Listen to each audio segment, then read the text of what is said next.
Here is a story of the queen who poisoned herself. The drums began before sunrise, a slow heartbeat across the ancient kingdom of Adum in Ghana, when the mist still hugged the tall palm trees and the smell of roasted plantain floated from the servants' fires. Queen Ama stood on the balcony of the stone palace, a kente wrapper tied with the same careful hands that had once braided her mother's hair. She watched the courtyards come alive, warriors oiling their spears, though there was no war, dancers stretching their arms like bright birds, market women balancing baskets of shea nuts and yam. The sun climbed, and the gold trinkets on the palace gates caught it and threw it back in small sparks. Hama should have felt proud. She was queen of a people who sang even when they were tired, who turned grief into proverbs and sorrow into songs. But that morning, a small stubborn thorn sat in her heart and would not move. The king had returned from a journey with a young woman whose beauty made even the parrots watching from the rafters go quiet. Her name was Essie. She did not walk like a rival. She moved like someone trained by the sea to listen to waves. She spoke softly, often smiling with her eyes before her lips. Yet, cut tongues had no breaks. The king has brought a concubine, the whisper said. He has brought a second moon to make the first jealous. Hama told herself she had nothing to prove. She was the one who helped settle the land dispute by the river when men shouted and goats ran in fear. She was the one the children waved to when she walked through the market, the one who paid for a widow's farm tools and a lazy fisherman's fine after he cast his net on forbidden shores. But jealousy doesn't listen to old stories. Jealousy builds new ones. It paints the future with fear and then dares you to believe it. Amma had slept beside the king, Kofi, since they were young.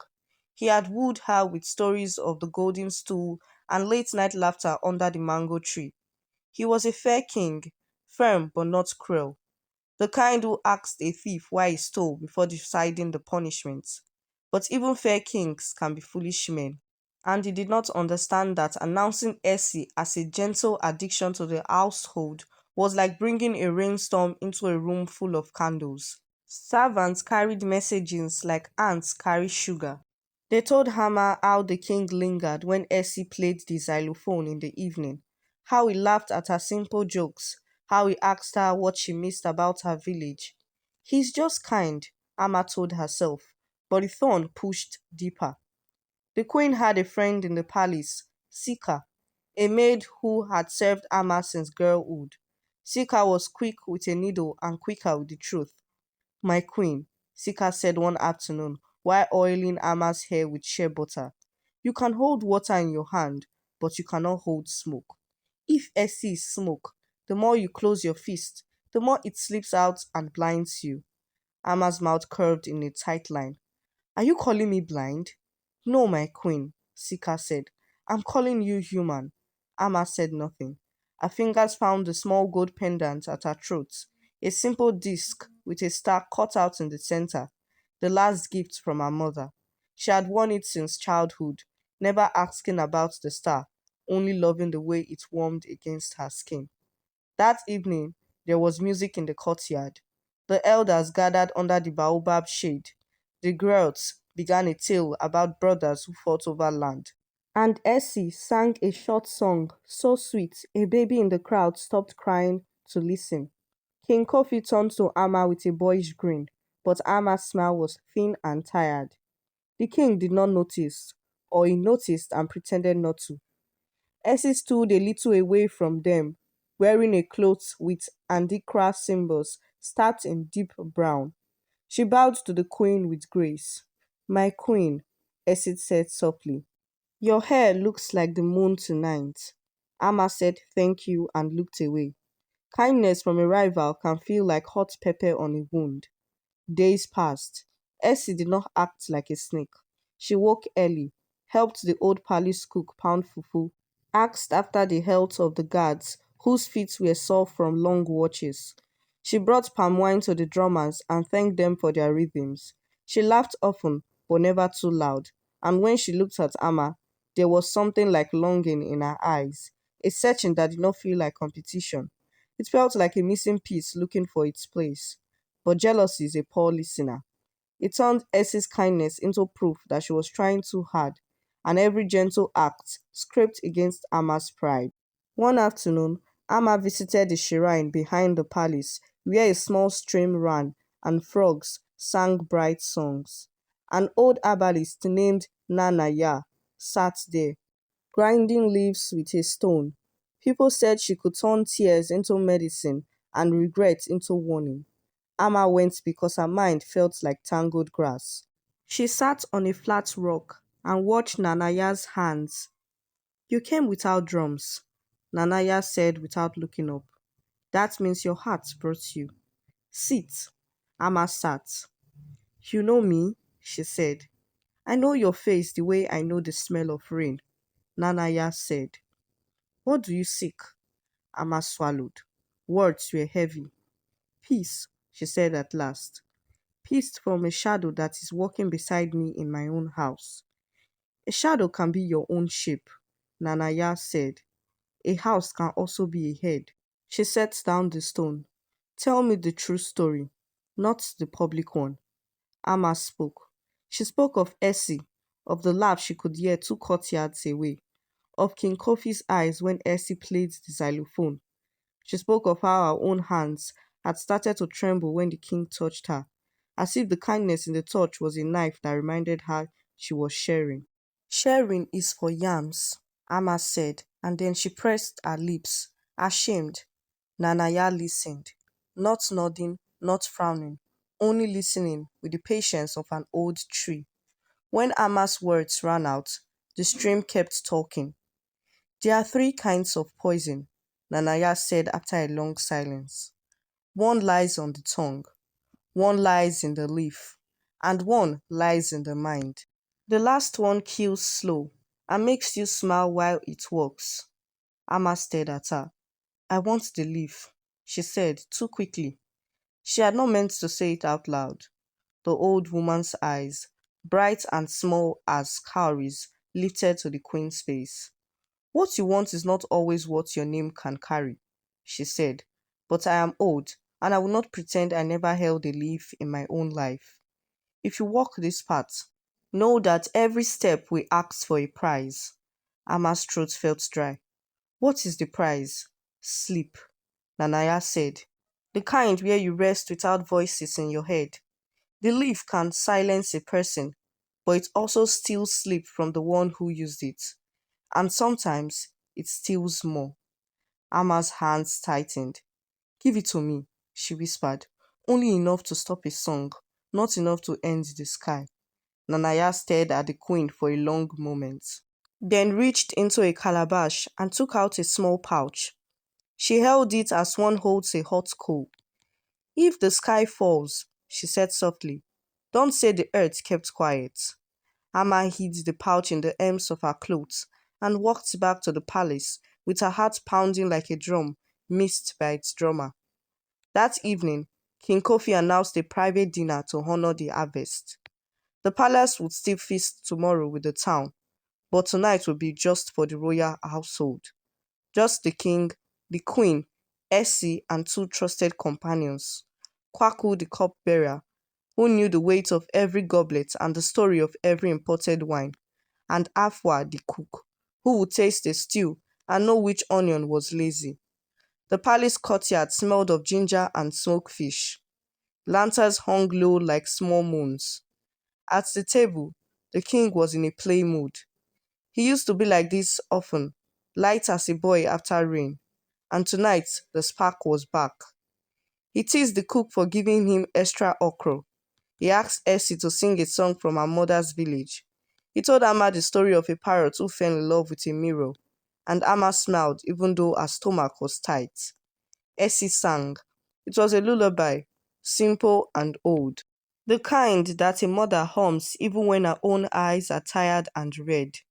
The melody brushed Amma's skin in a way that felt too familiar, like a soft hand from far away. She pushed the feeling down. The goblets shone on the table. Kwaku poured palm wine for the king and Queen Amma, and hibiscus drink for Essie. It was Ama's idea. Essie prefers the hibiscus, she had told the kitchen that afternoon, her voice steady, though her hands were not. Afua had done as asked. Hibiscus was sweet and ruby red, and it hid many secrets. The pouch in Ama's clothes had felt like fire all day. She had not opened it until the shadows grew long. In the quiet before dinner, she had emptied the tiniest pinch into the calabash set aside for Essie's drink, and stirred with a wooden stick she would later burn. Her hands shook. She heard her mother's voice in her head and could not make out the words. She almost changed her mind. Almost. But jealousy is a bad rider. Once it climbs on your back, it pulls the reins hard. Now they sat. The king lifted his goblet. "To love and to harvest," he said. "To peace," Essie added gently. "To loyalty," Amma said, her throat tightened around the word. The king was in that playful mood that makes men do foolish things, the later explained with a shrug. He looked at the goblets and laughed. "I will make a trick," he said. "Let us confuse the gods and confuse the cooks." Before anyone could protest, he reached for Amma's goblet and Essie's cup and swapped them with a grin as light as palm wine foam. He did it quickly, like a boy stealing mangoes, and set them down, proud of himself. "Now drink," he chuckled. "Let's see if love tastes different on a different tongue." Amma felt the floor tilt. For a heartbeat, she forgot how to breathe. Her eyes flew to Essie, who looked surprised but amused, and then to the king, who was already raising his own goblet to his lips. In that bright moment, with drums far away and crickets telling night stories, Amma forgot the pouch, forgot the stream, forgot Nanaya's eyes. She saw only the shape of her own hand, learned by years of practice, taking the cup she believed was hers. She heard her own voice, careful and steady, say, "To love and loyalty," and she drank, not in a bill gulp like a greedy person, but in a firm one like a queen who knows the taste of duty. The world slowed. The lantern light turned soft. The taste was sweet and then not sweet, a flower with a shadow behind it. Essie's song in Hammer's head broke off. A string snapped. The king laughed, then stopped laughing. "Amma," he said, his light mood dropping like a stone. Amma's fingers loosened. The goblet fell, rolling, a soft red thread of drink trailing across the table. Kwaku lunged forward. Afua cried out from the doorway. Essie stood so fast, her stool rocked. "My queen!" Essie's voice was a bell. Amma felt cold sweep from her stomach to her chest. She tried to speak, to say nothing important, just the kind of silly thing people say in a moment like this. "I'm fine, don't worry, it's the heat." But her tongue was heavy and salted with regret.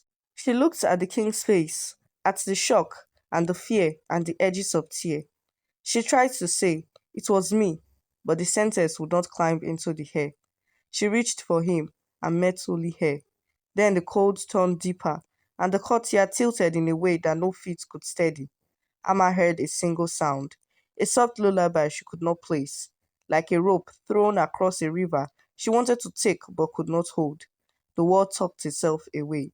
The palace went silent. Silence has a sound when it is heavy. It can fill a courtyard with the weight of all the things not said. It can pull a king to his knees and make a concubine look older by 10 years in a single heartbeat. King Kofi shouted for the healer. Kwaku ran like a man chased by his past.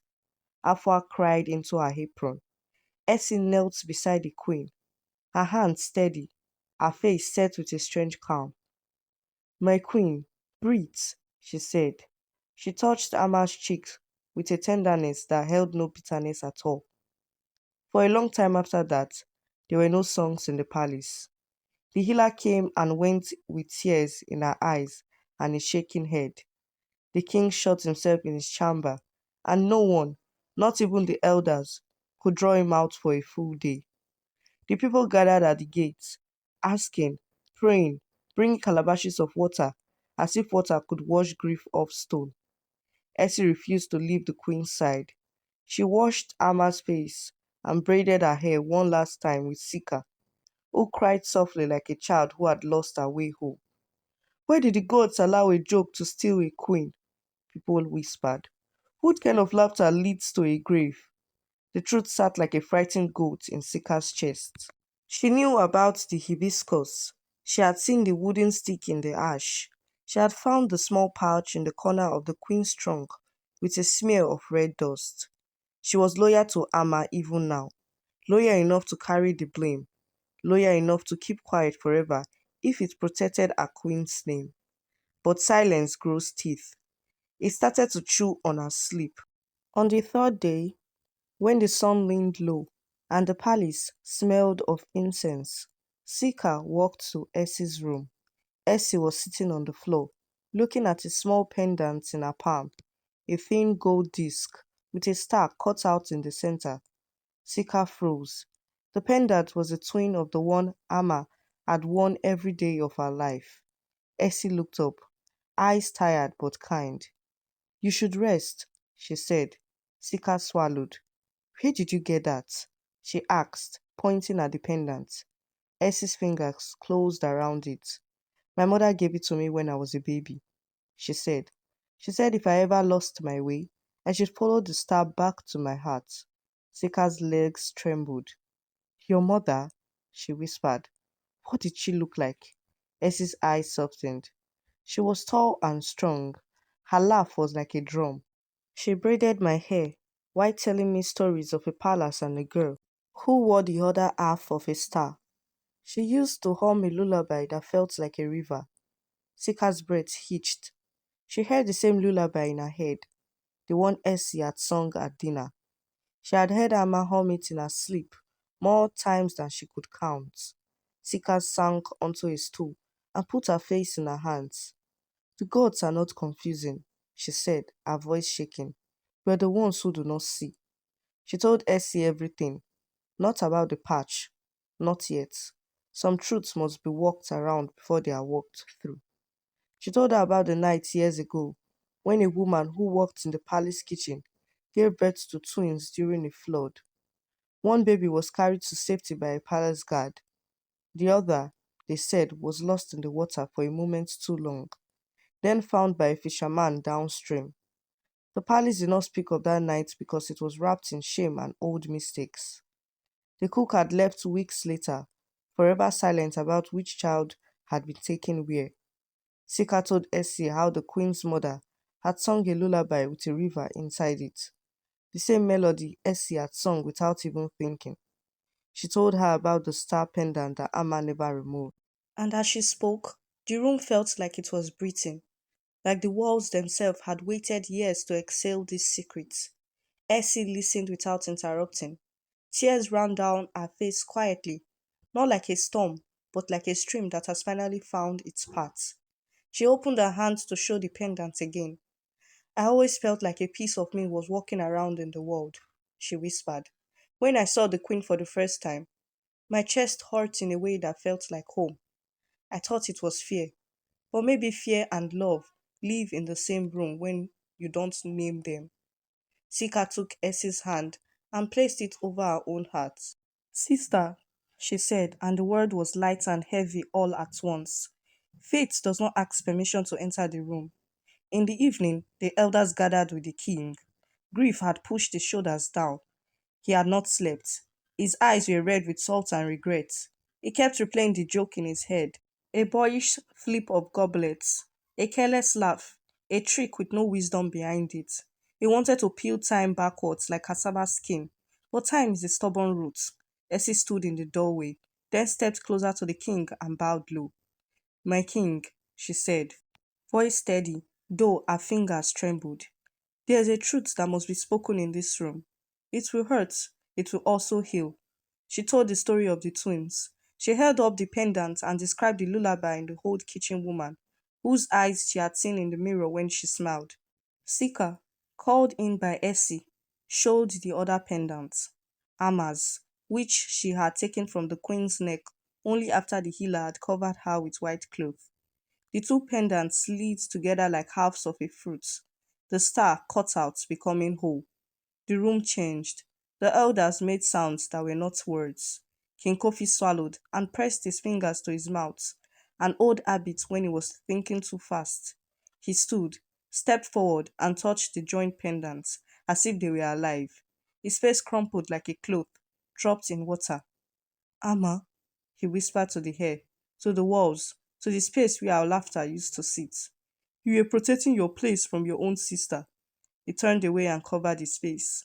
Silence fills the courtyard again, but this time it was a different silence, less heavy, more like the pulse after a wound is washed, when the sting is sharp but clean. The elders spoke quietly of customs and lineage, of how the world likes circles more than lines. Outside, people lit small lamps along the palace walls. Essie stood very still. She had kept this secret without even knowing she was keeping it. Now it walked out into the open, wearing both pride and ash. Sika looked at the king. There's more, she said, and her voice shook like a wrong bell. She confessed what she had seen, the hibiscus, the wooden stick, the small pouch, and said the words with no sugar. The elder stared. The king did not. He closed his eyes as if the truth was a drum beat he had expected but did not want to dance to. Essie did not gasp or accuse. She only nodded slowly, tears marking tracks on her cheeks. Envy is a fire that burns the one who holds it, she said softly. My sister was kind. The fire borrowed her hands. It would have been easy then to point fingers at Nanaya, to drag the old herbalist to the square and shout about leaf poison and wicked old women. But when guards went to visit the shrine at dawn, to bring her to the palace, they found only a grinding stone and a small calabash with water. A note carved on the calabash rim said, the leaf does not climb into the mouth by itself. The king called for no punishment. Grief had stripped him raw and left only truth on his tongue. He stood in the courtyard and spoke to the people. He told them the simplest version that would not shame the dead. The queen had died because of a mistake made by hands that loved too much and feared too much. He did not say poison to the crowd. He said, we learned a lesson that will save our daughters. He praised Amma's years of service and gentle power. He told the story of the twins in a way that made the kingdom lean forward, eyes round, mouths open, because it sounded like a folk tale with a snake and a river and a star, but it was their own life. The morning was deep and honorable. Drummers beat slow rhythms for 7 days. Women in white danced like living cloth. Children laid flowers near the queen's favorite mango tree. Essie moved through the palace like someone carrying both water and fire. She fed the old, comforted the young, and slept little. The king watched her with eyes that saw not a concubine now, not even a rival who had turned into a sister, but a mirror for his own failures and a bright lamp in a dark room. On the eighth day, the elders came with a proposal. The kingdom needed a queen. The old ways said a sister might sit where a sister had sat, to keep the circle unbroken, to heal the story so it would not bleed into the next chapter. King Kofi looked at Essie. His voice was rough. I will not force a crown on someone who just found a sister's grave, he said. Essie shook her head. A crown is heavy, she answered, and I am not ready to speak to the golden stool and say I am your mother. My heart is still sitting by a stream, listening for a lullaby. The elders nodded. Wisdom is not always a crown. Sometimes it is a pause. The king made a different decree. Essie will be the keeper of the queen's curses, he said. She will protect the widows and the children and the farmer tools, the way Amma did. Let her carry the work, not the title. The people cheered. Essie accepted. She walked with Sika and Afua and Kwaku as if they were her own blood, which they were now, not by birth but by suffering shared. Slowly, the palace learned to breathe again. The mango ripened and fell with soft thuds. The market women shouted prices and gossiped with laughter inside their teeth.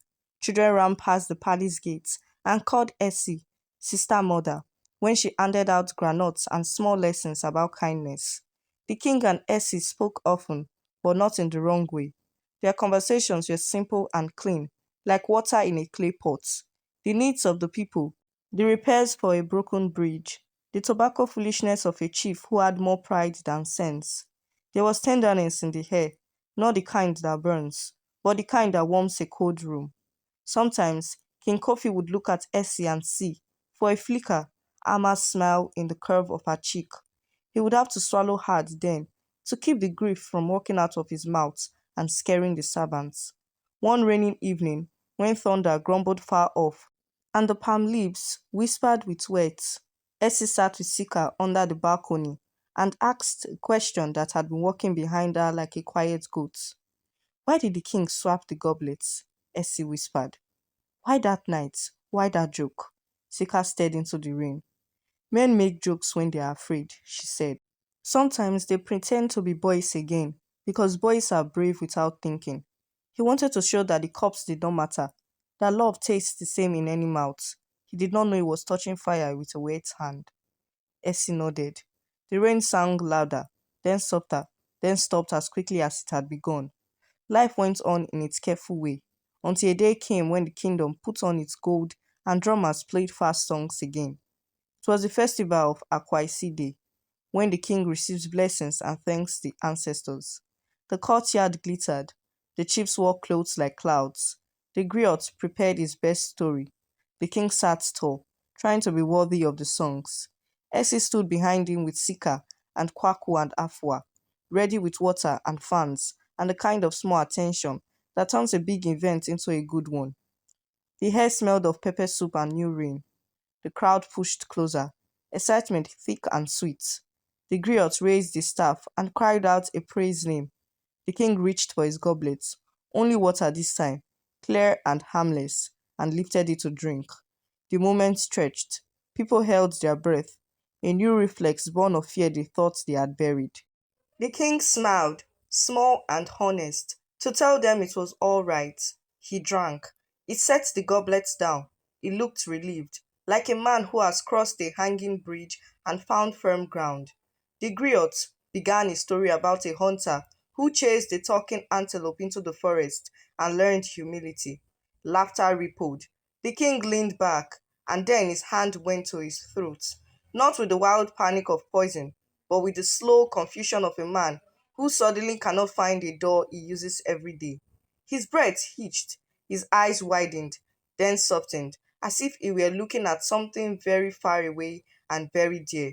Essie stepped forward at once. My king, she said, her voice urgent but calm. Kwaku moved fast. Afua reached for the healer. Sika whispered a prayer. The king lifted a hand, not to push them away, but to point at the goblet. I kept it, he said, and his voice was thin. I could not throw it away.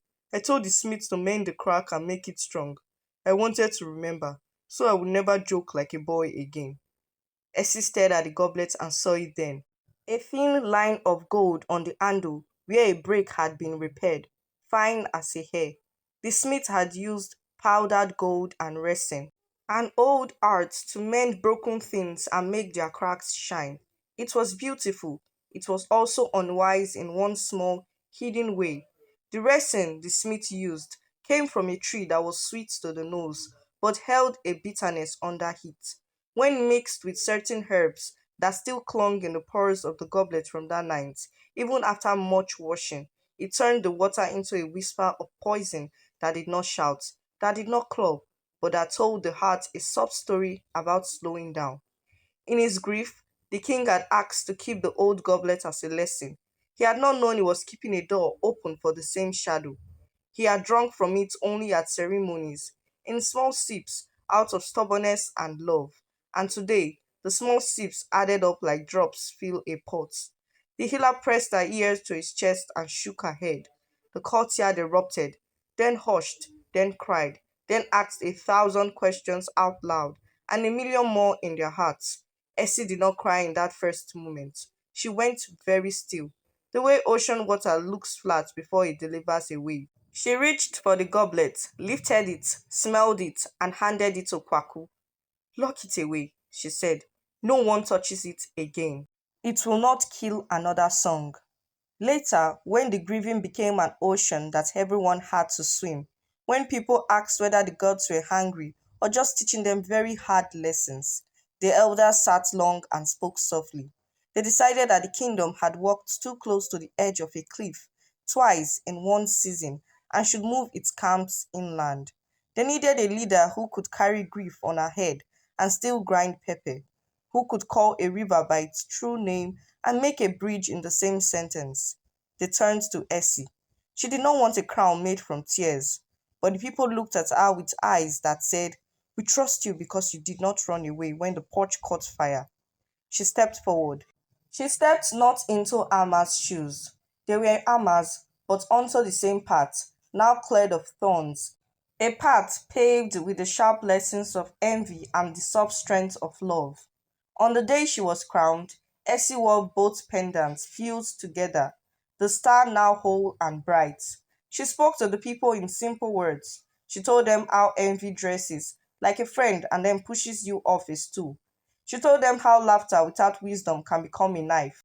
She told them how love must be a house with many rooms, some for joy, some for sorrow, all with doors that open and windows that let in light. She promised to lead with a hand that held and a heart that listened. The people shouted her praise names and the drums agreed. That night, when the new queen sat alone in the quiet of the palace, she opened a small wooden box. Inside was a letter, written in Amma's careful hand. Sika had found it in the queen's chest, tucked under clothes scented with lavender. It was not long. He did not confess or accuse. It said only this: "If I ever fall, let the one who rises remember that love is not a rope to tie someone. It is a river to learn. And if you sing the lullaby, sing it loud enough that the girl in the water finds the shore." Essie pressed the letter to her lips and finally cried. A good cry that cleans, not the kind that scratches. Then she sang the lullaby loud and long, and the palace walls did not hold the song. They let it out. People in the town looked up from their fires and smiled without knowing why. Children slept deeper. Even the frogs by the stream seemed to pause and listen. Years later, mothers would tell their daughters the story of the queen who poisoned herself because her heart could not hold envy and love at the same time, and how a playful king, meaning no harm, swapped two cups and changed the sky. They would whisper the twist at the end. The concubine was the queen's lost sister, and add the shocking last note, the one that made markets go quiet for a breath. The king who kept the broken goblet for memory drank his own sadness by mistake and followed his queen into the land where drums sound like thunder far away. And then the mothers would point at the star in the sky and say, "Two halves became whole and lit the night so others could walk." And they will end with the simplest truth of all, the one Essie wrote into law and into lullabies. Envy destroys faster than any poison, but love, when it finally learns its name, builds a house that even storms cannot take. The end. The moral lesson of this story is envy destroys faster than any poison. Please kindly leave a comment, like, share, and don't forget to subscribe. Thanks for watching.